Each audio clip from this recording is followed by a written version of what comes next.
Hi friends, Jai Mata Di. This is your friend Kalburgi Gautam and welcome to my Wiki Astro channel. Friends, आज का हमारा topic है this is nakshatras and उपग्रहस। जी हाँ दोस्तों, एक last समय जब मैंने प्लानिटरी डिस्क्रिप्शंस एंड कैरेक्टरिस्टिक्स बनाया था तभी मैंने आपसे कहा था कि एक इसके ऊपर मैं एक सेपरेट वीडियो आपको बताने वाला हूँ, डालने वाला हूँ, तो आप उसको ध्यान से देखिए।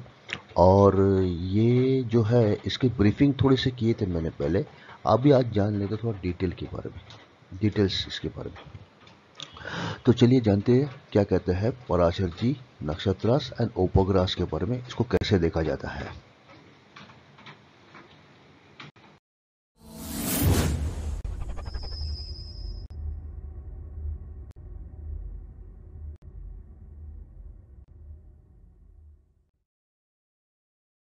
नक्षत्र एंड उपग्रहस अतः नक्षत्र उपग्रह अध्याय।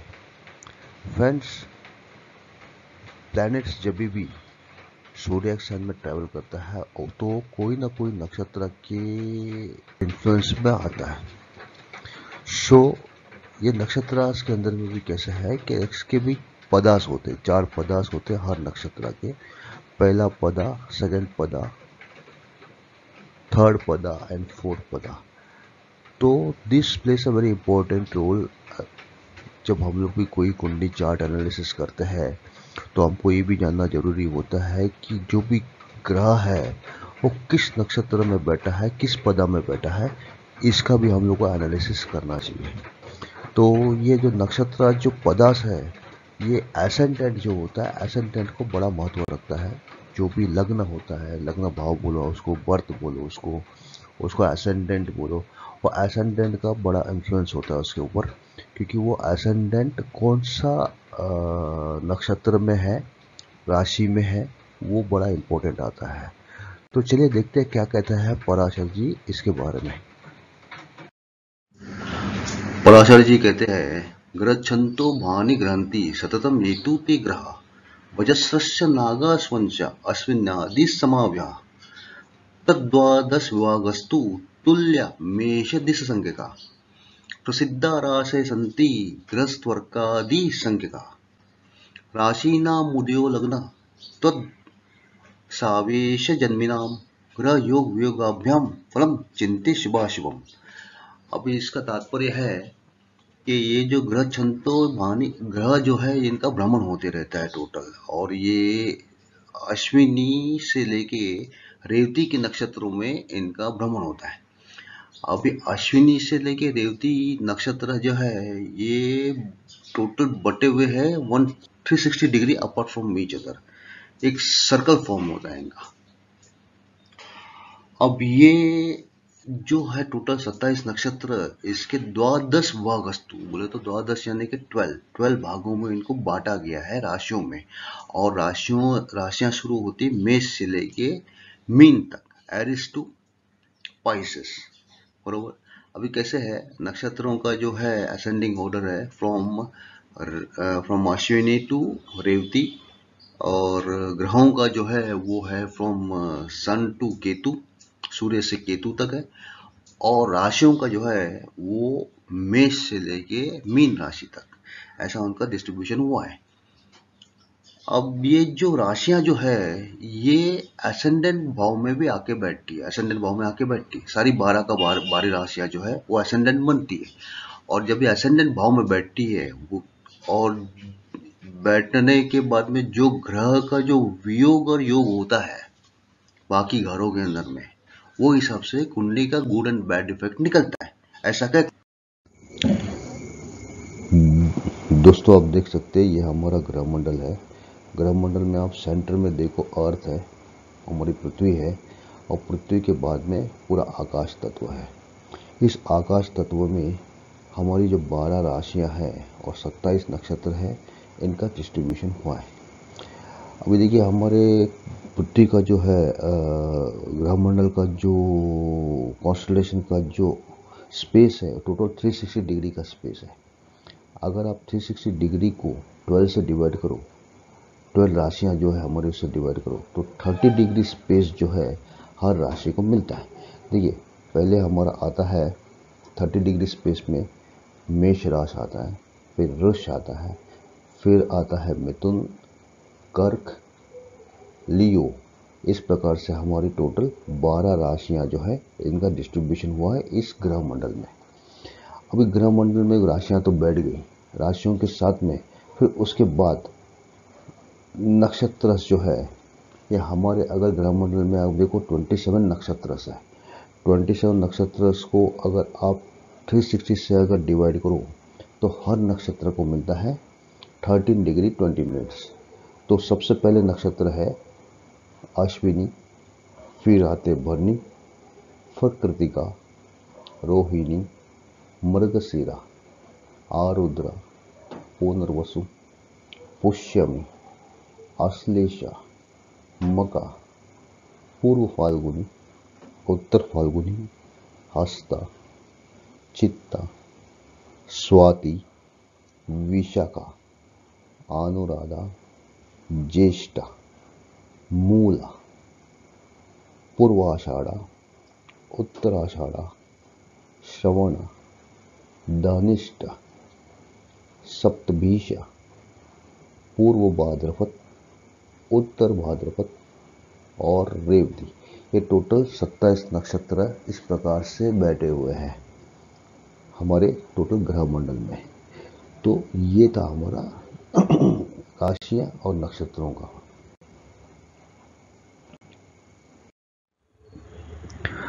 दोस्तों ये देखिए, इस चार्ट में, इस डायग्राम में आपको दिखा रहा हूँ मैं ग्रह मंडल। ये हमारे ग्रह मंडल है, इस प्रकार दिखाया जाता है वैदिक एस्ट्रोलॉजी में। आप इसको देखिए ध्यान से, सेंटर में अर्थ है और अर्थ के बाद जो दिखा रहा है ऑल अराउंड 360 डिग्री, ये है हमारा आकाश, ये हमारा स्पेस तत्व है जहाँ पर सारे ग्रह घूमते हैं। ग्रह जो है इस आकाश तत्व में, इस सारे स्पेस में घूमते हैं। और उसके बाद आप देखते हो कि उसके अंदर में एक और सर्कल में है जहाँ राशियाँ बैठी है। देखिए अभी इसमें स्पेस में बताया गया है 0 डिग्री लैटिट्यूड बताया गया है, और उसके बाद में 30 डिग्री डिवीजन। ये देखिए यहाँ पर 30 डिवीजन बताया है, ये 30 डिवीजन, ये 60 डिवीजन, ये 90 डिवीजन है, ये 120 डिवीजन। इस प्रकार से डिविजन्स किए गए हैं at the rate of 30 degree. तो हर सारे 30 डिग्री में जो आप देखते हो ये स्तर पे सारे ग्रह, ये आई एम सॉरी दिस राशियां बैठी है। ये मेष राशि है, ये वृष राशि है, मिथुन राशि है, कर्क राशि है। इस प्रकार से राशियों का डिस्ट्रीब्यूशन इस सर्कल में हुआ है। और इसके बाद जो आउटर सर्कल है आप देखते हो व्हाइट में जो दिख रहा है आपको, यहाँ पर जो है, यहाँ पर ये हमारे है नक्षत्र बैठे हुए हैं। अभी इस स्पेस के अंदर में, जो स्पेस बीच वाला स्पेस है, इसके अंदर में सारे ग्रह घूमते हैं। अभी कैसा है कि जो ग्रह घूमते हैं न किसी राशि के सामने आते हैं और किसी न किसी नक्षत्र के सामने आते हैं। तो ये कैसे है, कैसे इसका आलेखन होता है, कैसे इनका एनालिसिस होता है, मैं आपको इस डायग्राम द्वारा बताऊंगा। उम्मीद करता हूँ कि आपको पहले अटेम्प्ट में समझ आए। अगर आपको समझ नहीं आए तो इसको 1-2 बार और देखिएगा ताकि आपको अच्छे से पता चले कैसे ग्रह निर्माण होता है, इसके अंदर में कैसे ग्रहों का हम लोग एनालिसिस करते हैं विद रिस्पेक्ट टू राशि एंड नक्षत्रास। अभी देखिए ये 0 डिग्री है, 0 डिग्री ये लैटिट्यूड में अगर आप देखो ये 13.20 डिग्री लैटिट्यूड है। इसके अंदर आता है हमारा पहला नक्षत्र आता है, और ये नक्षत्र है अश्विनी नक्षत्र, जिससे इसके पहले वाले स्लाइड में आपको बताया था कैसे नक्षत्र हमारे बैठे हुए हैं ऑल अराउंड द सर्कल। ये नक्षत्र में आप देखो कि इसके पदास है, ये जो सारे हैं ये पदा एक है, ये छोटे लाइन आपको दिख रहे हैं, ये पहला पदा है, ये सेकंड पदा है, ये थर्ड पदा है और ये फोर्थ पदा है। ओके, अब ये 4 पदा एक नक्षत्र के होते हैं और हर पदा जो है वो 3 डिग्री 20 मिनट्स स्पेस ऑक्यूपाई करता है। इस प्रकार से इनको आंका जाता है। अभी आप देखिए ये वाला जो स्पेस है, अभी जो कोन आपको दिख रहा है जो हाईलाइट हुआ है, इस स्पेस में अगर कोई भी ग्रह है, कोई भी ग्रह अगर इस स्पेस में अगर बैठा हुआ है तो वो है मेष राशि में और अश्विनी नक्षत्र में, या चारों पदार्थ वहां मिले हुए। अभी पदार्थ को कैसे हम लोग कैलकुलेट करते हैं मैं आपको थोड़ा सा बाद में बताऊंगा। आप समझ लो अभी रिस्पेक्ट टू राशि, नक्षत्र एंड ग्रह का पोजीशन कैसे हम लोग देखते हैं वो जरा समझ लो इसमें। ये पहले जो है जो चारों पदा जो है वो अश्विनी नक्षत्र के हैं और वो बैठे हैं मेष राशि में। तो इसका मतलब ये है कि जो भी पोजीशन में, इस पोजीशन में अगर कोई भी ग्रह बैठा रहेगा तो वो मेष राशि में और अश्विनी नक्षत्र में है। ओके, अभी आप देखो आगे, आगे आप देखो, अगर ये स्पेस में कोई भी अगर ग्रह बैठा है, ये सेकंड स्पैन आ गया, अभी ये 13.20 डिग्री का सेकंड स्पैन है, जो उस स्पैन में आता है भरणी नक्षत्र। भरणी नक्षत्र का वो स्पैन है और इस पोजीशन में अगर कोई भी ग्रह बैठा है तो वो है मेष राशि और भरणी नक्षत्र में, या और ये चारों पदार्थ जो है, अभी वो पूरा चारों पदार्थ वो भरणी नक्षत्र के मेष राशि में आ गए हैं। तो इस प्रकार से इसको देखा गया है। अभी आपको थर्ड में जो दिखा रहा हूँ, ये देखो, ध्यान से देखो जरा इसको, नॉट दिस वन, दिस, ये थर्ड जो स्पैन है, ये स्पैन है मेष राशि का स्पैन है। मगर इस स्पैन में आप देखोगे तो वो जो ऑरेंज जो स्पॉट दिख रहा है आपको, ये ऑरेंज स्पॉट जो दिख रहा है, ये है कृतिका नक्षत्र। ये कृतिका नक्षत्र है और एक कृतिका नक्षत्र का ये है पहला पदा।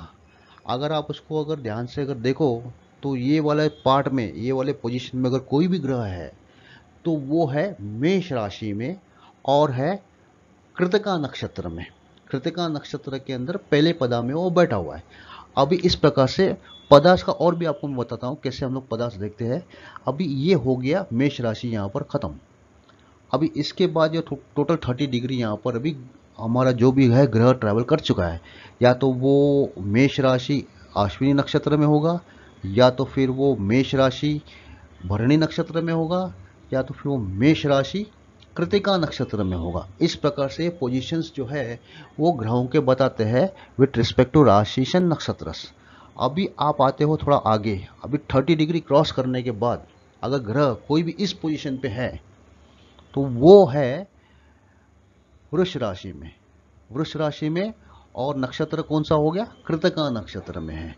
और इस पोजीशन पर कोई भी ग्रह है तो कृतिका नक्षत्र के कौन से पद है, सेकंड, थर्ड और चौथा पद जो है वो है वृष राशि में, यानी कि टॉरस में।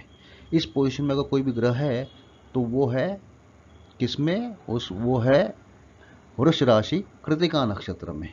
अभी आगे चलते हैं, आगे चल के आप समझ लो जरा,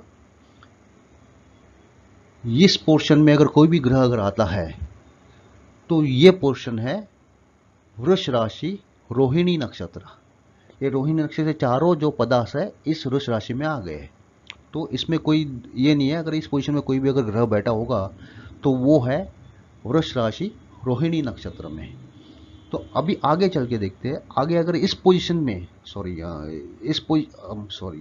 इस पोजीशन में अगर कोई ग्रह अगर बैठा है, अभी जो पोजीशन अभी हाईलाइट हुआ है, देखिए आप उस पोजीशन में ग्रह बैठा है, अभी वो ऑरेंज ब्लिंक हो रहा है, देखो उस पोजीशन में अगर कोई ग्रह बैठा है तो वो है वृष राशि मृगशिरा नक्षत्र में। अभी कैसे है, ये मृगशिरा के पदा 1 और पदा 2 जो है वो पड़ते हैं वृष राशि में। और इस पोजीशन में अगर कोई भी ग्रह अगर बैठा रहेगा तो वो उस राशि, यानी कि वो है वृष राशि में और मृगशिरा नक्षत्र में। अभी आगे देखेंगे, अगर इस पोजीशन में कोई भी अगर ग्रह बैठा है, जो आप येलो स्पॉट अगर देख रहे हैं, तो ये है मिथुन राशि का। ये मिथुन राशि और मृगशिरा नक्षत्र में, मृगशिरा नक्षत्र के जो पदा 3 और पदा 4 है वो आते हैं मिथुन राशि में। Yes, hope it is clear to you. और इस पोर्शन में अगर कोई भी ग्रह बैठा है, अभी देखो ये पोर्शन में कोई ग्रह बैठा है तो ये पोर्शन है मिथुन राशि का है, मगर नक्षत्र कौन सा है, आर्द्रा नक्षत्र। और आर्द्रा नक्षत्र के चारों पदार्थ जो है वो है मिथुन राशि में। मिथुन राशि में टोटल कवर हो गए। अभी ये वाला जो है पोर्शन, ये वाला पोर्शन अगर आप देखो ये ऑरेंज जो ब्लिंक कर रहा है अभी वो पोर्शन, ये वाला पोर्शन है मिथुन राशि, मगर नक्षत्र इसमें है पुनर्वसु नक्षत्र में है। अभी पुनर्वसु तो कैसे है, 1, 2 और 3 पदार्थ जो है पुनर्वसु नक्षत्र के वो है मिथुन राशि में। और इस पोजीशन में अगर कोई भी ग्रह अगर बैठा होगा तो वो है मिथुन राशि और पुनर्वसु नक्षत्र में। अभी आते हैं आगे इस पोर्शन में। अभी देखो छोटा सा जो पट्टा गया है, अभी ऑफिस में दिखाता हूँ आपको। ये पोर्शन में अगर कोई भी ग्रह बैठा है तो वो किस में है, वो कर्क राशि में। और कर्क राशि में कौन सा नक्षत्र में, पुनर्वसु नक्षत्र में। पुनर्वसु नक्षत्र का चौथा पदा जो है वो आता है कर्क राशि में। इस प्रकार से इसको आंका जाता है, इस प्रकार से इसको देखा जाता है। अभी आगे चलते हैं। ये वाला पोर्शन में अगर कोई भी ग्रह है तो कर्क राशि में है, और कर्क राशि में और पुष्य नक्षत्र में है, या पुष्य नक्षत्र के चारों पदार्थ जो है वो आ गए किसमें, वो आ गए है कर्क राशि में। और आगे वाला पोर्शन अगर आप देखोगे, दिस पोर्शन इट इज, ये वाला पोर्शन अगर आप देखोगे, ये वाला है कर्क राशि एंड अश्लेषा नक्षत्र। और इसमें कोई अभी हाईलाइट करने की जरूरत नहीं। यहाँ पर जो ये चारों पदार्थ जो है, ये चारों पदार्थ और ये चारों पदार्थ जो है वो आ गए हैं कर्क राशि में। इसी प्रकार से ये इनका हम लोग जैसे देख रहे हैं, अभी वापिस वो नलीफाई हो गए। यहाँ पर देखो अभी वापिस वो टोटल 120 डिग्री में वो नलीफाई हो गए। इस पोर्शन से अभी क्या हो रहा है, इस पोर्शन से अभी वो सेम जो रिपीट होगा, जैसे 0 से 120 डिग्री जो रिपीट हुआ है, उसी प्रकार से ये 120 से लेके 240 डिग्री पर वो रिपीट होगा, सेम पोर्शन। तो इस प्रकार से ये चलते रहता है और वो वापस 240 डिग्री से 0 डिग्री पे वापस रिपीट होता है। इसी प्रकार से हम लोग देखते हैं कि हमारा जो भी ग्रह है जिस राशि में और जिस नक्षत्र में पड़ता है वो है। अभी एक और नक्षत्र है जो है 276 डिग्री 40 मिनट से लेके 280 डिग्री 53 मिनट्स का स्पैन जो है उसे कहते हैं अभिजीत नक्षत्र। या अभिजीत नक्षत्र ये स्पैन है 4 डिग्री 13 मिनट्स और 20 सेकंड्स का स्पैन है। अब ये नक्षत्र कैसे बना है कि जब देवासुर संग्राम हुआ था, जब हम लोग का जब अमृत मंथन के बाद जब देवताओं को मिल गया था, तो तभी असुरों को चैन नहीं पड़ा था, तभी देवासुर संग्राम हुआ था। उस समय देवासुर संग्राम में देवताओं की विजय, देवताएं जीत गए थे और उनका शंख निनाद हुआ था, विजय शंख निनाद, वो इस नक्षत्र में हुआ था। एक मकर राशि के 276 डिग्री से लेके 280 डिग्री में उनका जो है विजय शंख बजा हुआ था, इसीलिए उसको बोलते हैं अभिजीत नक्षत्र। उस नक्षत्र का जन्म हुआ था उस समय और उसको अभिजीत नक्षत्र कहा गया है। और जब महाभारत युद्ध में जब भगवत गीता का संवाद दे रहे थे भगवान श्री कृष्ण अर्जुन को, तभी उन्होंने कहा था कि गीता संवाद में। तो इस प्रकार से इस नक्षत्र का जन्म हुआ था जब देवासुर संग्राम हुआ था, देवता विजय हो गए थे और इस पैन में वो विजय हो गए थे, उस पैन को कहते हैं अभिजीत नक्षत्र। अभी हमारा रिसेंटली राम जन्मभूमि जो हुआ है उसका भी भूमि पूजन इसी नक्षत्र में हुआ है, आपको पता होगा या। और इस प्रकार से हम लोग देखते हैं नक्षत्र को। अभी हम लोग समझते हैं, चलो अभी जैसे बोलते हैं हम लोग के ग्रह है, अभी ग्रह जो है वो कौन से नक्षत्र में आता है, कौन से पदा में आता है और कौन से राशि में आता है। अभी आपको एक एग्जांपल देता हूँ। देखो यहाँ पर एक ग्रह है, ये जुपिटर है यहाँ पर, ओके। अगर जुपिटर को अगर देखो ध्यान से, तो ये अर्थ के सेंटर से, जुपिटर के सेंटर से अगर हम लोग लाइन खींचते हैं तो आपको दिखेगा यहाँ पर कि लाइन जा रहा है अर्थ के सेंटर एंड जुपिटर सेंटर से, ये जाता है तुला राशि में। तुला राशि से अगर आप देख रहे हो तो ये जाता है स्वाति नक्षत्र में, या ये तुला राशि स्वाति नक्षत्र। अगर आप देखो तो ये स्वाति नक्षत्र में ये है, ये नक्षत्र है, ये स्वाति नक्षत्र है, या ये स्वाति नक्षत्र है। स्वाति नक्षत्र में अगर आप देखो तो ये है फर्स्ट पदा और ये है सेकंड पदा। तो अभी इस पोजीशन का जो है, ग्रह का जो पोजीशन है, ये है तुला राशि स्वाति नक्षत्र दूसरे पद में है। तो इस प्रकार से हम लोग देखते हैं राशि, ग्रह और नक्षत्र पदों में। तो आपको उम्मीद करता हूं कि आपको ये समझ आया रहेगा। अगर नहीं समझ आया है तो वापस एक और बार इसको देखो, एक दो बार और देखो वीडियो को, तो आपको सारा ये समझ में आ जाएगा। जी हाँ, लास्ट स्लाइड में हम लोग ने देखा जैसे नक्षत्र, ग्रह और पदार्थ, उसके बारे में समझा है। अभी नक्षत्र जो है, नक्षत्र के लॉर्ड्स भी है और नक्षत्र के भी डेटी भी है, वो भी जरा समझ लेते हैं कि कैसे क्या है। ये देखिए, नक्षत्र, नक्षत्र प्लैनेट लॉर्ड, उनके कौन से प्लैनेट जो लॉर्ड होते हैं और कौन उनके डेटी है। अभी हमारे पहले जो नक्षत्र है वो है अश्विनी नक्षत्र। अश्विनी नक्षत्र के लॉर्ड जो है वो है केतु और वो उनके डेटी है अश्विनी कुमार। ओके। एंड भरणी नक्षत्र है, उनके लॉर्ड है वीनस और उनके जो डेटी है यमा। कृतिका नक्षत्र है, कृतिका नक्षत्र के लॉर्ड सन और उनके जो डेटी है अग्नि, अग्निदेव। रोहिणी है, रोहिणी नक्षत्र के लॉर्ड, प्लैनेट लॉर्ड मून और उनके डेटी ब्रह्मा। मृगशिरा नक्षत्र के प्लैनेट लॉर्ड है मास और उनके डेटी है मून। आर्द्रा नक्षत्र के प्लैनेट लॉर्ड है राहु और उनके डेटी है शिवा। पुनर्वसु नक्षत्र है, उसके लॉर्ड है जुपिटर और डेटी है आदिति। पुष्यमी है, उसके नक्षत्र है सैटर्न और डेटी है जुपिटर। अश्लेषा नक्षत्र के लॉर्ड है मरकुरी और उनके जो डेटी है राहु। और मघा जो नक्षत्र है उनके है प्लैनेट लॉर्ड केतु और डेटी है सन। पूर्व फाल्गुनी जो है उनके है प्लैनेट लॉर्ड वीनस और डेटी है आर्यमन। उत्तर फाल्गुनी के जो है वो है सन और सन। अभी आप देखिएगा कि केतु अश्विनी के है और रिपीट वापिस केतु हो रहे हैं मघा नक्षत्र के लिए। आफ्टर 9 नक्षत्रास वो प्लैनेट लॉर्ड सेम रिपीट होते हैं। हस्ता नक्षत्र है प्लैनेट लॉर्ड मून और उनके डेटी है विश्वकर्मा। चित्ता नक्षत्र के लॉर्ड है मास और उनके डेटी है वायु। स्वाति नक्षत्र के लॉर्ड है राहु और उनके डेटी है इंद्र। विशाखा नक्षत्र के लॉर्ड है जुपिटर और उनके डेटी है नृत्ति। देखिए, अभी आपने देखा है अश्विनी में केतु है और मघा में केतु है और वो रिपीट होते हैं सेम 3 बार, या 999 करके 3 बार वो रिपीट होते हैं। अगेन अनुराधा के लॉर्ड है सैटर्न और डेटी है इंद्र। ज्येष्ठा के लॉर्ड है मरकुरी और उनके जो लॉर्ड है, डेटी है, वो है निवृत्ति। मूला के प्लैनेट लॉर्ड है केतु और उनके लॉर्ड है वरुण। पूर्वाषाढ़ा के लॉर्ड है वीनस यानी शुक्रदेव और उनके जो डेटी है विश्वदेव।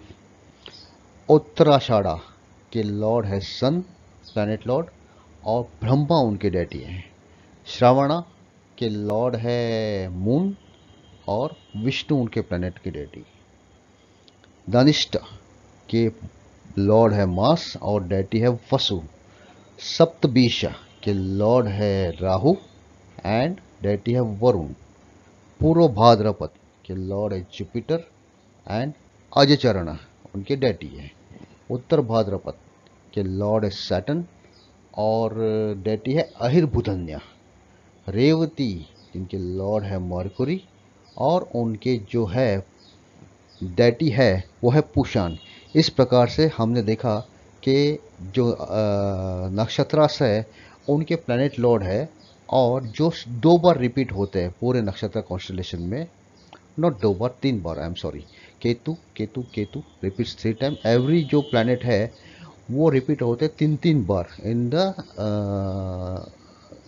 इन द नक्षत्र कॉन्स्टलेशन और उनके डेटी सारे अलग है। टोटल 27 डेटीज है और 27 डेटीज उनके सारे अलग है। तो ये हो गए हमारे प्लैनेट लॉर्ड एंड उनके डेटीज ऑफ द नक्षत्र। अभी आगे देखते हैं कैरेक्टरिस्टिक्स ऑफ नक्षत्रास। कैरेक्टरिस्टिक्स कैसा है नक्षत्र और उनके कैरेक्टरिस्टिक्स क्या है। If you talk about this Ashwini में जो जातक पैदा होता है, जो नेटिव पैदा होता है, उसका कैरेक्टर कैसे होता है। तो वो कैरेक्टर कैसे है, he is a good looking guy, well mannered, intelligent and skilled work. उसके पास काम करने की कला, स्किल है। Bharani if you see, successful in work, intelligent, efficient, truthful, healthy and happy. They are the natives born in the Bharani नक्षत्र are disease free. वो health के मामले में बहुत सुखी रहते हैं, सौभाग्य रहते हैं. और अभी जो है Krittika, Krittika they are heroic, they are sharp, protecting, full of initiatives. Rohini में जो पैदा होते हैं वो जातक होता है great beauty, wealth and artistic. Mrigashira के जो जातक होते हैं वो है फ्रेंडलीनेस उनका नेचर रहता है और फ्रिकल नेचर रहता है. क्रिएटिविटी उनमें रहती है, मटेरियल कंफर्ट होता है उनका, ग्रोथ है, ओजस है, रिप्रोडक्टिव पावर उनमें रहता है अच्छे से. आर्द्रा में जो पैदा होते हैं they are soft, stable, strong, sacrifice a lot to earn, कुछ भी करते हैं कमाई के लिए, and may be prone to sickness, fear and anger. या see this is lorded by Rahu. तो राहु के जो नेचर है थोड़े नेचर उनमें आ जाते हैं. Punarvasu, if you talk of Punarvasu, it is intellectual, spiritual wisdom, worldly prosperity, amiable, soft spoken and patient, and they because they are influenced by Brihaspati, तो उनकी थोड़ा सा नेचर वैसा होता. Pushya, Pushya is happiness, respected, stable man, endowed with good looks, and ये है characteristics of a Saturn now. Okay. Ashlesha, Ashlesha is जो जातक है they are cruel, courageous and prone to fit of anger, live with people of same sex, like nomads. They travel aimlessly, undertake undesirable job and generally are sexually frustrated. These people are sexually frustrated, I don't know why. Maga, Maga is like servant nature के रहते हैं, but they are serving people, inclined to worship God and ancestor, engage in important work. चलिए अभी आगे के नक्षत्र देखते हैं. नक्षत्र एंड उसके कैरेक्टरिस्टिक्स कैसे है. पूर्व फाल्गुनी, पूर्व फाल्गुनी में जन्मे जातक कैसे होते हैं. Attractive, happy, generous, well mannered and lucky in relationship. देखिए ये कैसे रहते हैं. देखिए अट्रैक्टिव यानी काफ़ी आकर्षित रहते हैं लोग, और ये रहते हैं हैप्पी यानी कि खुश मिजाज रहते हैं लोग. जेनरस यानी बड़े उदार दिल वाले होते हैं लोग, और वेल मैनर्ड यानी अच्छे तौर तरीके वाले होते हैं, एंड लकी इन रिलेशनशिप यानी कि ये रहते हैं सौभाग्यशाली रहते हैं. किसी भी रिलेशन में, किसी भी संबंधों में बड़े सौभाग्यशाली रहते हैं. उत्तर फाल्गुनी में जन्मे जातक जो है वो है सेल्फ डिपेंडेंट यानी कि वो आत्मनिर्भर होते हैं. फ्रेंडली यानी बड़ा दोस्ताना मिजाज रहते हैं इनका. हाई माइंडेड यानी उच्च विचार के होते हैं. एमिएबल यानी कि ये रहते हैं सुशील, काफ़ी सुशील रहते हैं लोग. सक्सेसफुल, सफलता इनको चुमती है, कदम चुमते हैं इनके. And loves to live in luxury यानी कि देखिए ये विलास पसंद है लोग, इनको विलास में रहना, इनको लग्जरी में रहना पसंद है. हस्ता नक्षत्र में जन्मे जो है वो है प्योरिटी ऑफ थॉट, मतलब कि शुद्ध विचार के होते हैं लोग. वर्ड एंड डीड, अपने बातों में भी शुद्ध रहते हैं, अपने कामों में भी शुद्ध रहते हैं. गुड सेल्फ कंट्रोल, अच्छा संयम रहता है इनके पास, इन लोग के पास जो है संयम ही रहते हैं लोग. एक्टिव रहते हैं, एक्टिव यानी काफ़ी सक्रिय रहते हैं लोग. एंड वेरी रिसोर्सफुल यानी कि ये वेरी रिसोर्सफुल यानी ये है रहता है साधन संपन्न रहता है, हर तरीके से साधन संपन्नता इनमें इनका गुण है.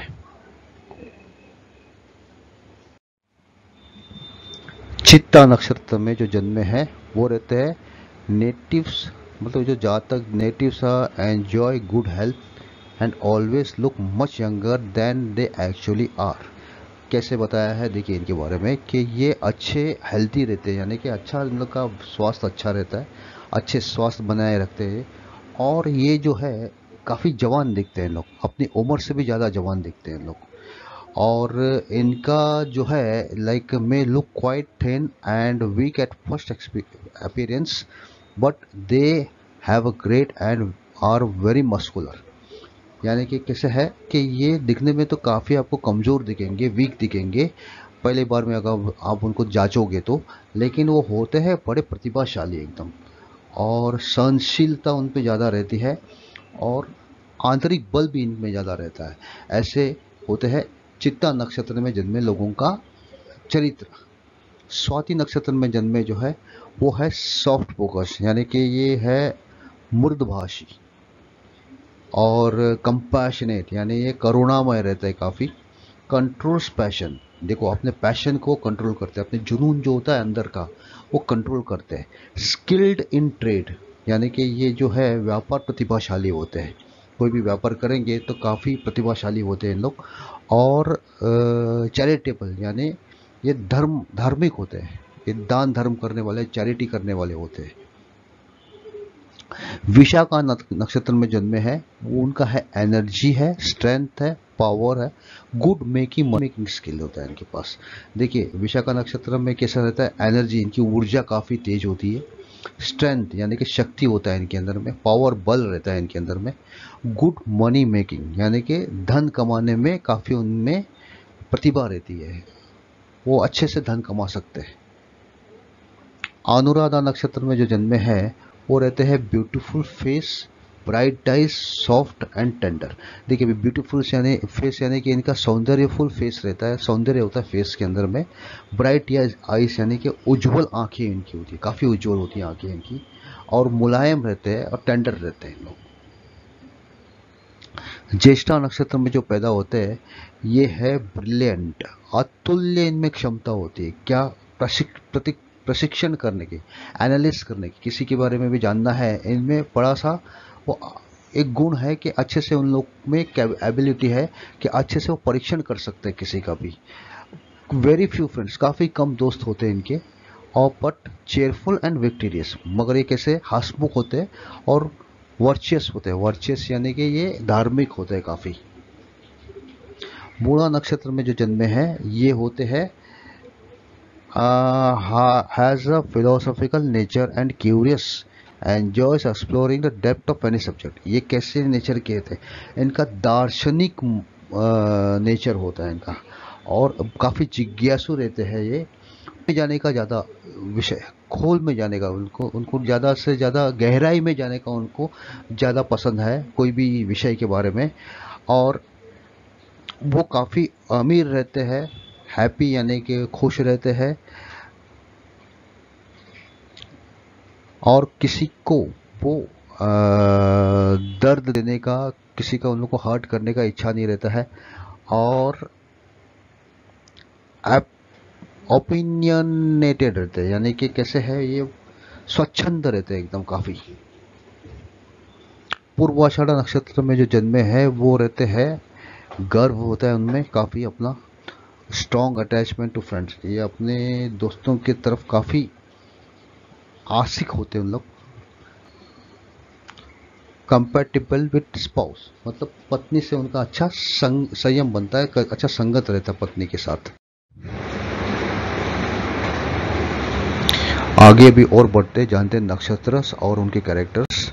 अभी आते है उत्तराषाढ़ नक्षत्र, उसके जातक जो होता है seeking spiritual wisdom, gets deeply involved in work, obeys elder, virtuous and grateful. देखिए कैसे है ये आध्यात्मिक बुद्धिमत्ता इनमें बढ़ाने की, बड़ा जानने की और बढ़ाने की बड़ी जिज्ञासा रहती है, उन लोगों जिज्ञासा रहती है इनमें।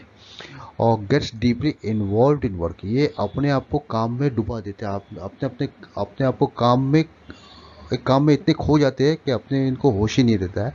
ओबेस एल्डर्स, जो बड़े बुजुर्ग हैं उनका आदर करते हैं, उनका कहना मानते हैं, उनके मान रखते हैं, उनका सम्मान रखते हैं। वर्चुअस यानी कि ये काफ़ी धार्मिक होते हैं इन लोग, और ग्रेटफुल काफ़ी आभारी होते हैं इन लोग। श्रवण नक्षत्र के जो जातक है वो रहते हैं wealthy, learned, liberal minded, spouse, fame. अभी वेल्थी यानी धनी होते हैं इन लोग, लर्नेड यानी बुद्धिमान होते, विद्वान होते हैं इन लोग, और खुले मिजाज के होते, खुले विचार के होते अपने पत्नी के लिए, और प्रसिद्ध होते काफ़ी। धनिष्ठ नक्षत्र के जातक है करेजियस, यानी कि ये काफ़ी साहसी होते हैं। रिच यानी कि धनी होते हैं। लव म्यूजिक, इनको म्यूजिक के ऊपर प्यार होता है, इनको संगीत में रुचि होती है। सप्तभिषा नक्षत्र में जन्मे जो लोग हैं वो रहते हैं सेल्फ डिपेंडेंट, यानी कि आत्मनिर्भर, हार्श बट ट्रूथफुल, काफ़ी कठोर होते हैं मगर सच्चे होते हैं काफ़ी। डस डस अननेसेसरी वर्क, ये जो है बिना काम का जो काम करते रहते हैं, जो काम नहीं करना है वो भी काम करते रहते हैं। पूर्व भाद्रपद में जो जन्मे जातक है वो है इंटेलिजेंट स्कॉलर, ये विद्वान होते हैं, काफ़ी बुद्धिमान रहते हैं, स्किल्ड होते हैं, स्किल्ड एट मेकिंग मनी, काफ़ी कुशल होते हैं पैसे बनाने में। इनमें पैसे बनाने की काफ़ी कुशलता होती है इनके अंदर। उत्तर भाद्रपद में देखते हैं गुड ओरेटर्स, यानी कि अच्छे वक्ता है ये। लव चिल्ड्रन, बच्चों का प्यार करते हैं। एंड ग्रैंड चिल्ड्रन, अपने पोतों पोतियों का भी प्यार करते हैं आगे चलकर। और ट्रूथफुल, यानी कि सच्चे होते हैं। एंड चास्ट, यानी कि ये काफ़ी कुशल होते हैं, पवित्र होते हैं, काफ़ी पवित्र होते हैं। रेवती नक्षत्र में जन्मे जातक जो है परफेक्ट लिंक्स, ये बोलते हैं इनको, क्या बोलते हैं, उत्तम अवयव रहते हैं इन लोग। एमिकेबल मैनर, यानी कि इनके पास सुशील व्यवहार होता है। डीप नॉलेज, इनके पास गहरा ज्ञान होता है, उच्च ज्ञान और गहरा ज्ञान होता है इनके पास। वेल्थी, धनी होते हैं। Does not covet the property of others, इनको दूसरे के प्रॉपर्टी का लालच नहीं रहता है इनको। और ये काफ़ी साफ सुथरे रहते हैं इन लोग। अभिजीत नक्षत्र में जन्मे जो है, ये जन्मे है लकी इंडिविजुअल्स, ये काफ़ी सौभाग्यशाली व्यक्ति होता है जो अभिजीत नक्षत्र में जन्म लेता है। ब्यूटीफुल, यानी काफ़ी सुंदर होता है वो जातक। ऑनेस्ट, यानी काफ़ी ईमानदार होता है। स्पिरिचुअल, यानी कि काफ़ी धार्मिक होता है। हाईली एस्टीम्ड या इन सोसाइटी, मतलब उनके सोसाइटी में, अपने समाज सोसाइटी के अंदर में वो सम्मानता पाता है, सम्मान पाता है। ऐसे होते हैं ये जातक जो अभिजीत नक्षत्र में पैदा हुए हैं। अभी देखिए फ्रेंड्स, अभी हम लोग ने देखा है हमारे 28 नक्षत्रस जो है, नक्षत्रस के हम लोग ने शॉर्ट में हम लोग ने ये भी जाना है कि कैरेक्टरिस्टिक्स ऑफ द नक्षत्रस क्या है, वो भी हमने देखा है। अभी आगे हम लोग देखते हैं अबाउट उपग्रहस। अभी आगे उपग्रह कहते हैं, क्या कहते हैं पराशर जी उपग्रहस के बारे में, ये भी जरा जान लेते हैं कि क्या होते हैं उपग्रह और कैसे इनको देखा जाता है। त्रंशाड विश्वभागेश्च चतुर्भे सहितो रवि, धूमो नाम महादोष सर्वकर्म विनाशकः, धूमो मंडलत शुद्धो व्यतिपातोत्र दोषतः, शशकभोत्र व्यतिपातः परिवेशोक्ति दोषकृतः, परिश्चेष्युतश्च क्रांतीन्द्रचापस्तु दोषतः, त्रंशाट्य त्रंशात्यष्टिभागा ड्यश्चापः केतु खगो अशुभ, एक राशियुत केतु सूर्यतुल्य प्रजायते, आक प्रकाश ग्रह चैते पाप दोष प्रदा स्मृतः। अभी इसमें पराशर जी कह रहे हैं अबाउट द पाप दोष जो आता है, अबाउट द सन, सूर्य के जो है जो स्टेजेस है वो पाप दोष में आते हैं, वो इनऑस्पिशियस दोष में आते हैं, ऐसे उनका कहना है इस श्लोकों द्वारा। अभी जैसे जो भी जातक का जन्म होता है, सूर्य जिस लॉन्टिट्यूड में होता है उससे अगर 4 राशि 13 डिग्री और 20 मिनट अगर आगे चलता है तो एक स्टेज पे आता है जिसको कहते हैं धूम, जो बहुत इनऑस्पिशियस माना जाता है, वो पाप दोष माना जाता है सूर्य का। और अगर वहाँ से आगे चलता है, जब वो उसको हम लोग 12 राशियों से 12 अगर साइन से अगर हम लोग अगर उसको रिड्यूस करते हैं, अगर उसको माइनस करते हैं, तो एक स्टेज आता है व्यतिपात। व्यतिपात भी इनऑस्पिशियस पोजीशन है सन का। और वहाँ से 180 डिग्री अगर 6 साइन आगे चलते हैं सूर्य, तो वो आते हैं परिवेश में, वो भी दोष प्रदान, वो भी दोष है। यहाँ पर भी दिखा दे परिवेशोति दोष करता है, वो भी दोष में आता है। परिवेश से जब बाकी वापस हम लोग रिड्यूस करते हैं 12 साइन, तो वो आते हैं चपा। तो पोजीशन जो आते हैं, जिस पोजीशन पे सूर्य आते हैं वो चपा है, वो भी इनऑस्पिशियस है। अगर चपा में अगर हम लोग 16 डिग्री 40 मिनट्स ऐड करते हैं तो वो आता है स्टेज उनका केतु, उपकेतु स्टेज आता है, वो भी इनऑस्पिशियस है। तो इस प्रकार से जैसे अगर हम लोग केतु के अंदर में अगर एक साइन आगे चले जाते हैं तो वापस वही सेम पोजीशन पे आते हैं सूर्य, जहाँ से उनका शुरुआत हुआ था। तो इस प्रकार से सूर्य के पोजीशंस है, ये जो 5 पोजीशंस जो बताया है, जो 5 उपग्रह बनाते हैं सूर्य, तो वो है इनऑस्पिशियस इनऑस्पिशियस पोजीशन है।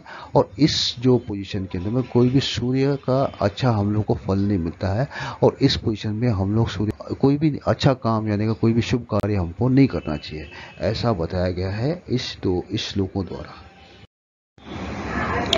चलिए एक एग्जाम्पल से जान लेते हैं क्या कहना चाहते थे पराशर जी उस श्लोक पे।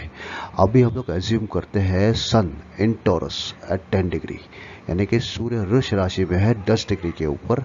तो हम लोग को 5 उपग्रह का कैलकुलेशन कैसे करते हैं वो जरा आप समझ लो इस एग्जाम्पल द्वारा। देखिए अभी सूर्य जो है 10 डिग्री टॉरस में अगर है या वृष में 10 डिग्री है, तो सूर्य का पोजीशन है 40 डिग्री। 40 डिग्री में अगर सूर्य है तो उसके अंदर हम लोग 4 साइन 13 डिग्री और 20 मिनट्स अगर डालते हैं, 4 साइन यानी हो गया 120, 13 डिग्री यानी कि 133 एंड 20 मिनट्स बोलेगा तो 133 डिग्री 20 मिनट्स अगर मिलाते हैं तो हम लोग को मिलता है पोजीशन ऑफ द धूमा का पोजीशन मिलता है।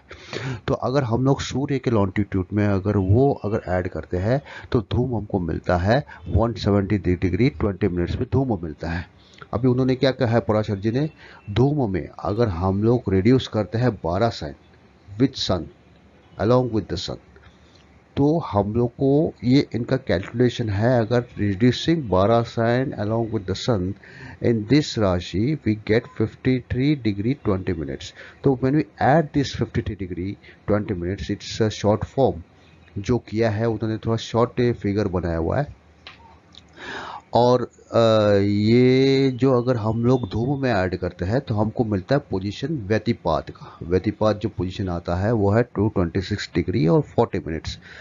अभी उन्होंने क्या कहा है कि व्यतिपात के अंदर अगर हम लोग 6 साइन अगर मिलाते हैं, 6 साइन यानी कि क्या हो गया 30 डिग्री पर साइन होता है, तो 180 डिग्री अगर व्यतिपात में मिलाते हैं तो हम लोग को मिलता है परिवेशा। परिवेशा जो जाता है 406 डिग्री 40 मिनट्स। अगर हम लोग उसको 360 डिग्री एक जोडियाक साइन अगर रिड्यूस करते हैं तो 46 डिग्री 40 मिनट्स हमको मिलता है। तो this is the position of the Parivesha. अब यह परिवेशा किस में है, यह है वृष राशि में, 16 डिग्री 40 मिनट पे वृष राशि में है। परिवेशा में अगर हम लोग वापस डिडक्ट करते हैं 12 साइन, अभी वहाँ पर देखिए हम लोग ने प्लस 53 20 किया था, यहाँ पर माइनस 53 डिग्री 20 करते हैं तो हम लोग को मिलता है पोजीशन चपा का पोजीशन आ रहा है 353 डिग्री 20 मिनट्स। तो इस पोजीशन में अगर ये सूर्य आता है तो ये भी इनऑस्पिशियस है। अभी देखो देखिए धूमा भी इनऑस्पिशियस है, वो भी पाप दोष है, व्यतिपात भी पाप दोष में है, परिवेशा भी पाप दोष में, चपा भी पाप दोष में है। तो अगर हम लोग इस प्रकार से अगर चपा के आगे अगर जाते हैं तो हम लोग को 16 degree 40 minutes as per shloka मिलाएंगे तो हमको मिलता है उपकेतु का पोजीशन। उपकेतु जो जाते हैं 10 डिग्री। अब ये 10 डिग्री किस में आ गया, उपकेतु बन गया है मेष राशि 10 डिग्री में, तो ये हो गया उपकेतु। अभी उन्होंने क्या कहा है, अभी हम लोग को एक साइन अगर ऐड करते हैं तो हम लोग को उसमें ओरिजिनल पोजीशन ऑफ द सन जो है वो मिल जाता है। जैसे कि अभी देखो एक साइन अगर हम लोग ऐड करते हैं उपकेतु में प्लस 30 करते हैं तो वो मिलता है हमको 40 डिग्री, जहाँ से हम लोग ने शुरू किया था वो है पोजीशन ऑफ द सन। इस प्रकार से इसके कैलकुलेशंस बताया है पराशर जी ने। और ये जो है पोजीशंस ये उपग्रह फॉर्म करता है सन का। सन के जो उपग्रह बनते हैं ये सारे जो है ये दोष उपग्रह है, ये पाप दोष उपग्रह है, ऐसा उन्होंने इस श्लोक में बताया है। देखिए ये वाला डायग्राम है, सेम डायग्राम है जिसमें आपको मैंने बताया था कि ये डायग्राम के अंदर में अबाउट नक्षत्रास पदास राशिस और ग्रह कैसे किस ग्रह नक्षत्र में आता है, ग्रह से संबंध करता है, वो सब मैंने इस डायग्राम में आपको मैंने बताया था। अब इसी डायग्राम के जरिए मैं आपको समझाऊंगा द लोकेशन, धूम के जो है लोकेशन हमने जो जाने हैं तो वो जरा मैं समझाता हूँ। अभी देखिए एक सेम डायग्राम है, सेंटर में अर्थ है, राशियां हैं, नक्षत्र है, ऐसा इसका डिस्ट्रीब्यूशंस बताया गया। एस्ट्रोलॉजिकल वैदिक एस्ट्रोलॉजी में ऐसे बताते हैं इसको। और ये इसमें और भी कुछ आपको मैं बताऊंगा ताकि आपको अच्छे से पता चल जाएगा कि कैसे हम लोग राशि नक्षत्र इसको देख सकते हैं। जरा ध्यान से सुनिएगा, ये मेरा प्रयास है आप तक पहुंचाने के लिए अच्छे तरह से, और उम्मीद करता हूं आपको अच्छा लगा। प्लीज़ कमेंट कीजिएगा कैसा लगा आपको। देखिए, अभी हमने देखा है सन इन 14 डिग्री, वो एग्जाम्पल में हम लोग सेम एग्जाम्पल लेते हैं। सन वृष राशि में 10 डिग्री में है, तो सन का पोजीशन है, सन है वृष राशि में 10 डिग्री में सन है। सन का पोजीशन है 40 degree in this sign. Okay, अभी हमारा जो पहला स्टेप है, तो हम लोग क्या करते हैं, इसमें ऐड करते हैं 133 डिग्री 20 मिनट्स टू गेट सन का ट्रैवल होके जाते हैं वो ये पोजीशन पे जिसको कहते हैं धूम। जो सन का पोजीशन है 173 डिग्री 20 मिनट्स में, जो आता है कन्या राशि में 23 डिग्री 20 मिनट्स में, वो धूम का पोजीशन है। अभी आप जरा ध्यान से देखिएगा और मैं आपको थोड़ा सा हाईलाइट करूंगा इस पार्ट के ऊपर। अभी कन्या राशि में तो आ गया है, अभी कौन से नक्षत्र में आ गया है ये सूर्यदेव, सूर्य आ गए है चित्ता नक्षत्र पहले पदा में। आप देखो ध्यान से, अगर देखो तो ये let me take out the laser pointer. हाँ, ये वाला है चित्ता नक्षत्र और यह है पहला पदा, जहां पर आप देखते हो ये है सूर्य का position. Okay, we are related to राशि सोनी। अभी राशि में बोले तो कन्या राशि में 23 डिग्री 20 मिनट्स पे सूर्य आ गए। अभी यहाँ पर जैसे उन्होंने कहा है रेड्यूस 12 साइंस फ्रॉम दिस, तो अभी हमारे कैलकुलेशन में क्या करते हैं हम लोग, वी एड 53 डिग्री 20 मिनट्स, तो हम लोग को सन के पोजीशन मिलते हैं। सन चलते हैं यहाँ से यहाँ, जो है व्यतिपात, जो सन का पोजीशन है 226 डिग्री 40 मिनट्स में। ओके, और ये कहाँ है चंद्र, अब ये है वृश्चिक राशि में। वृश्चिक राशि में कौन सी डिग्री में है, 16 डिग्री एंड 40 मिनट्स में है वृश्चिक राशि। अभी गौर से आप देखो, वृश्चिक राशि तो हमको मिल गया है। अभी आप ये देखो जो डायरेक्शन जो जा रहे हैं सन, ये है अनुराधा नक्षत्र में। अनुराधा नक्षत्र में ये पहला या दूसरा पाद में, अनुराधा नक्षत्र में चंद्र, ये आई एम सॉरी यार, व्हाई आई एम सेइंग चंद्र यार, इट इज सूर्य। सूर्य जो है वृश्चिक राशि में है। अभी आगे इनका ट्रैवलिंग होता है सेकंड, जो ये भी इनऑस्पिशियस पोजीशन माना गया है सन का, जो धूम भी इनऑस्पिशियस पोजीशन माना गया है, व्यतिपात भी इनऑस्पिशियस पोजीशन माना गया है। आगे हम लोग 6 सन आगे चलेंगे, प्लस 180 डिग्री करेंगे, तो सन चलते हैं यहाँ से ये पोजीशन के ऊपर, जो है परिवेशा। परिवेशा 46 डिग्री 40 मिनट्स में है, जो आता है वृष राशि में 16 डिग्री 40 मिनट्स में। अभी यहाँ भी आप ध्यान से अगर देखो तो वृष राशि तो है, या अब देखो ये कृतिका नक्षत्र में आ गए। कृतिका नक्षत्र चौथे पाद में है सन का पोजीशन। तो इस प्रकार से ये पादा देखा जाता है। हम जो भी ग्रह देखते हैं, सूर्य हो या चाहे चंद्र हो या कहीं मार्स हो, जो भी इस पोजीशन में आता है, जो डिग्री में आता है, जो सामने जो नक्षत्र आता है उसके पदार्थ आता है, वो हिसाब से उनको हम लोग एनालिसिस करते हैं। उन्होंने कहा है डिडक्ट 12 साइन अगर डिडक्ट करेंगे तो हम लोग -5320 जो कैलकुलेशंस बताया गया है विथ सूर्य का पोजीशन, तो हम लोग को सूर्य का पोजीशन मिलता है। सूर्य चलते हैं यहाँ से लेके यहाँ, जो आते हैं चपा में आते हैं 353 डिग्री 20 मिनट्स में, और ये इनका पोजीशन है कन्या राशि और 23 डिग्री 20 मिनट्स, जो है सन का पोजीशन है, जो चपा में है। अभी आगे यहाँ से चलते हैं। अभी यहाँ भी देखो, अभी तो आपको समझ में आ गया रहेगा। तो ये है रेवती नक्षत्र 1 2 तीसरा पाद। यस, ये पोजीशन में नक्षत्र के राशि में तो है, कौन से राशि में है, ये है मीन राशि यानी पाइसेस में है, मगर वो नक्षत्र कौन सी है, रेवती नक्षत्र है, और वो पाद कौन सा है, तीसरा पाद है, जो लोकेशन है जो सन का बताया गया है। अभी यहाँ से आगे हम लोग 16 डिग्री 40 मिनट्स पे अगर चलते हैं तो ये पोजीशन आता है केतु का। केतु है जो है 10 डिग्री पे, और वो है कहाँ, कौन से राशि में, मेष राशि में। मेष राशि में केतु कौन से नक्षत्र में आ गए, अश्विनी में तीसरे पाद पे। या अभी जैसे कि इन्होंने कहा है कि एक साइन अगर इसमें हम लोग मिलाते हैं तो ओरिजिनल पोजीशन ऑफ द सन हमको मिलता है एक साइन यानी +30 डिग्री। अगर हम लोग मिलाते हैं तो सन ट्रैवल करते हैं टू दिस पोजीशन, जो है सन का पोजीशन एट 40 डिग्री, जो आते हैं वृष राशि में, और वो है वृष राशि 10 डिग्री में। जो ओरिजिनल पोजीशन ऑफ द सन है वो है वृष राशि 10 डिग्री।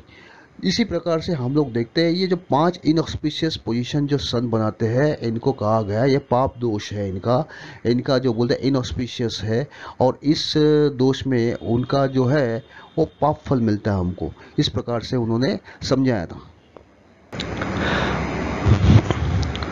देखिए हमारे टोटल कितने उपग्रह है, हमारे टोटल है 11 उपग्रह है।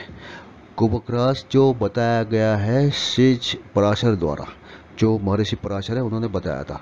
और इसके कैसे है, और सिग्निफिकेंट मैथमेटिकल पॉइंट है, they are divided into 2 group. उनके 2 ग्रुप्स है जो उपग्रह के। एक तो है सन बेस उपग्रह, जो हम लोग ने अभी लास्ट स्लाइड में देखा था, जो धूम वगैरह है वो सन बेस उपग्रह है। और जो अदर उपग्रह है जरा देख लेते हैं अभी क्या है। ठीक है, सन बेस उपग्रह है जैसे हमने देखा था अभी इसके पिछले स्लाइड में, जो हमने देखा धूम है, व्यतिपात है, परिवेश है, इंद्रचप्पा है ना, Upaketu. This are the sun base upagraha. अभी अदर उपग्रह कौन से है, दिस आर द काल, मृत्यु, अर्थ प्रहार, यमघंटा, गुल्लीकंड मंडी। ये जो है उपग्रह है ये अदर उपग्रह है। ये अदर उपग्रह का डेफिनेशन क्या है वो आगे जरा समझ लेते हैं, कैसे बताया अदर उपग्रह के बारे में, कैसे देखते हैं अदर उपग्रह को। अभी depending upon the born day, अभी जो भी आदमी जिस समय जिस दिन जन्म लेता है तो उसके दो प्रहर होते हैं। एक तो रात्रि के प्रहर होता है और एक तो दिन के प्रहर होते हैं। ये कैसे हमारे हिंदू एस्ट्रोलॉजी में इसको बोलता है अष्ट प्रहर का एक दिन होता है। जैसे दिन के 4 प्रहर होता है और रात के 4 प्रहर है। एवरी प्रहर इज इक्विवेलेंट टू 3 घंटे का एक प्रहर होता है।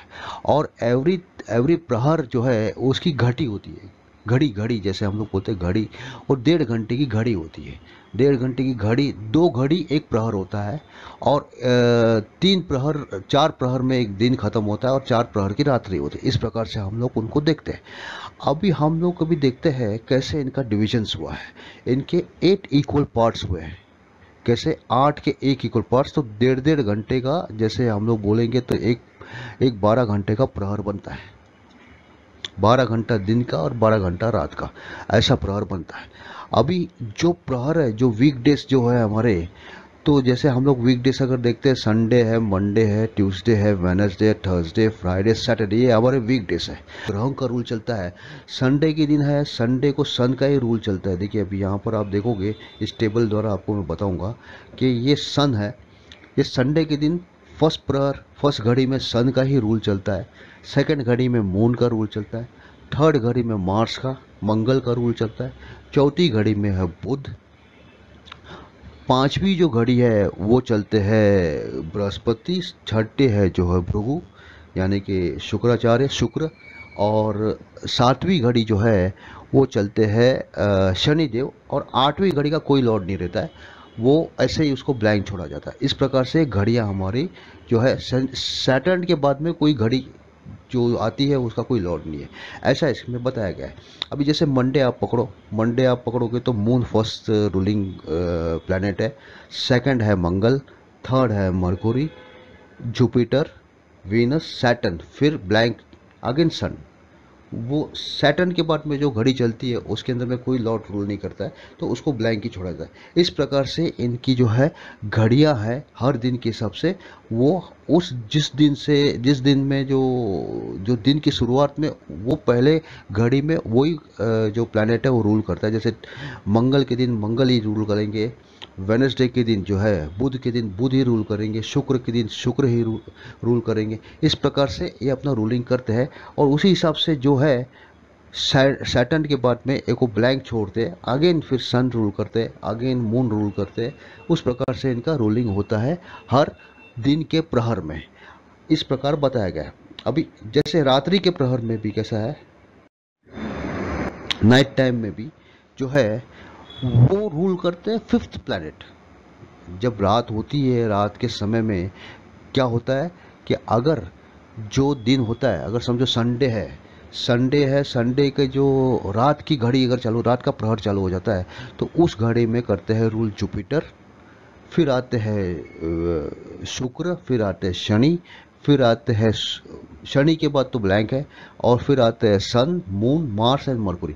इस प्रकार से देखिए, आप टेबल को अगर ध्यान से अगर देखो तो मून से जो फिफ्थ प्लैनेट कौन आते हैं, मून से फिफ्थ प्लैनेट आते हैं वो आता है वीनस यानी कि शुक्र। शुक्र के बाद में चलते हैं फिर शनि, शनि के बाद में ब्लैंक, रवि, सोम, मंगल, बुध, गुरु। इस प्रकार से ये प्लैनेट्स उस घड़ी में रूल करते हैं। इस प्रकार से उपग्रह जो है वो रात के उपग्रह के बारे में बताया है। अभी हमने देखा कि किस प्रकार से हमारे जो चार प्रहर दिन के और चार प्रहर रात के जो है, जिसको हम लोग ने 8 भागों में डिवाइड किया, तो हमको पता चला है कि हम लोग ने 8 पार्ट्स के रूलिंग जो है उनके जो प्लैनेट है हम लोगों को मालूम पड़ गया। उसी प्रकार से दिन के रूलिंग और रात के रूलिंग हमको मालूम पड़ गया। अभी उनके जो उनके जो काल है, अदर उपग्रह है, वो किस लॉन्टिट्यूड में ट्रैवल करते हैं, किस लॉन्टिट्यूड में, उसका भी हम लोग को देखना आना चाहिए। तो हम लोग वो भी जान लेते हैं उसको कैसे देखा जाता है। देखिए, अभी काल है, काल का उदय जो होता है वो कहाँ होता है? वो काल का उदय है सूर्य के 9वें भाग में, 9वें भाग के बीच स्तर पे होता है। 9वें भाग में सूर्य के एकदम मिडल में होता है, और इस प्रकार से हम लोग उसका उसका उदय देखते हैं, उसका हम लोग लगन देखते हैं सूर्य से। अभी जैसे मृत्यु है, मृत्यु का उदय किस में होता है? मार्स के मिडिल पार्ट में, यानी मंगल के बीचों बीच उसका उदय होता है मृत्यु का। और अर्थ प्रहर का उदय होता है बुध के बीच के पार्ट में, middle part of the Mercury. तो वहाँ पर उसका उदय होता है। यम घंट का जो है उसका उदय कहाँ होता है? जुपिटर के बीच वाले हिस्से में, एकदम बीच पार्ट में, सेंटर में उसका जो है उसका उदय होता है। गुलिक का भी उदय होता है सैटर्न के मिडिल पार्ट में। और जो मंडी है उसका जो उदय होता है सैटर्न के शुरुआत में, शनि के शुरुआत में मंडी का उदय होता है। और गुलिक जो है वो मिडिल पार्ट में उसका उदय होता है। अब चलिए देखते हैं कैसे हम लोग जान सकते हैं कि अगर कोई भी जातक अगर रात के समय जन्म लेता है तो उसका कैसे निकाला जाता है, जरा समझ लेते हैं। अब एक एग्जाम्पल में हम लोग समझ लेते हैं। समझो एक जातक का जन्म हुआ है गुरुवार रात को, और उसका हमको जानना है यम घंट का लॉन्टिट्यूड जानना है, उसके चार्ट में कैसे आता है। अभी इसमें कैसा है, अभी आप समझ लो 6 बजे जो है, 6 बजे शाम को सूर्यास्त हो गया है, और उसका सूर्योदय का टाइम है 6 बजे सुबह। ये हमको मिल गया टोटल 12 घंटे। अगले दिन से सूर्यास्त से सूर्योदय का हम लोग को मिलता है 12 घंटे का समय मिलता है। अभी हमने टेबल में देखा है कि जुपिटर जो है वो रूल करता है 4th पार्ट रात को। रात के जो प्रहर, जैसे हमने देखा ना उपग्रह के रूल्स कैसे होते हैं, तो गुरुवार के दिन जो आता है वो जुपिटर जो आते हैं वो अपने 4th पार्ट में आते हैं जिनका रूलिंग होता है। अभी हम लोग क्या करते हैं, हम लोग 12 घंटे को अगर 8 प्रहर से अगर डिवाइड करते हैं तो हमको मिलता है एक घड़ी मिलता है, 1.5 घंटे की घड़ी मिलती है। मैंने आपको पहले भी बता दिया था कि 2 घड़ी एक प्रहर होता है, और वो एक 4th पार्ट में अगर उनका उदय होता है तो वो 3 पार्ट चल चुके थे। 1.5 इंटू 3 अगर करोगे तो 4.5 घंटा हो गया आफ्टर सनसेट। आफ्टर सनसेट उनका जो है उनका रूलिंग चालू हो जाता है। तो 6 और 4.5 अगर जोड़ेंगे तो 10.5 घंटा उनका जो है वो उदय का समय हो गया। किसका? जुपिटर का। और वो चलेंगे 1.5 घंटा, आपने पोजीशन में वो चलेंगे 1.5 घंटा चलेंगे। अभी हमने देखा है किस प्रकार से हमने यम घंटा का जो उदय है वो अपने सेंटर से होता है, उनका मिडिल पार्ट से, सेंटर से होता है। तो अगर 1.5 घंटे के अगर मिडिल पार्ट अगर आप देखोगे तो पौना घंटे में उनका उदय होता है।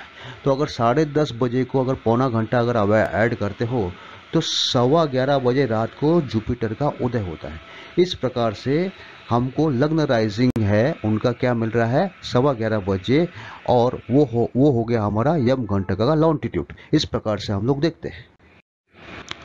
सो फ्रेंड्स, ये थे नक्षत्रास एंड उपग्रहस और मैंने आपको समझाने का प्रयत्न किया है और हर तरीके से आपको प्रयत्न किया है। उम्मीद करता हूँ कि आपको ये पसंद आ गया रहेगा। अगर आपको ये पसंद आ गया है तो प्लीज़ इसको लाइक कीजिएगा और सब्सक्राइब कीजिएगा। फ्रेंड्स, आपके लाइक से एंड सब्सक्राइब से मेरे को मोटिवेशन मिलने वाला है और बेल नोटिफिकेशन आइकॉन आप ज़रूर दबाइएगा, क्योंकि मेरे आने वाले जितने भी वीडियोस है आप तक तुरंत पहुंच जाए, आपको नहीं कर सकूं। एंड थैंक यू फ्रेंड्स, तब तक के लिए जय माता दी, शुभ रात्रि।